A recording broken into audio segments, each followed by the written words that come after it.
келе адилеттүүлүк, мыйзамдуулук жана акыйкат болду биздин туубуз.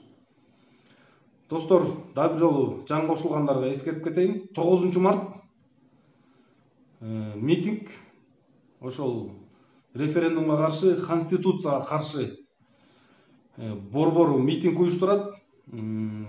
Ошол конституцияга каршы биздин талаптар жана парламент тарасын. Бул просрочный мөөнөтү өтүп кеткен парламенттен отравление болобуз, эртерээк таратып ийбесекчи.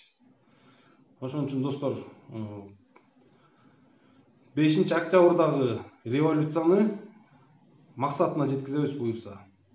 Достор, күч бирдикте 9 март Ак үйдүн алдында достор митинг. Мен дагы бир жолу баса белгилеп кетейин. Райым Матраимовду колдоп чыккан колдоочулар мен сындабайм. Алар акча төлөп чыкты, алар акчага сатылды дегенге мен кошулбайм. Райым Матраимовдун колдоочулары өзүнүн конституциялык укугун пайдаланып, кимди колдойт алар өздөрү билет. Ошон үчүн достор, биз дагы конституциялык укугубузду пайдаланып, конституцияга каршы жана парламенттин тарашын талап кылып, 9 мартта митинг кылабыз.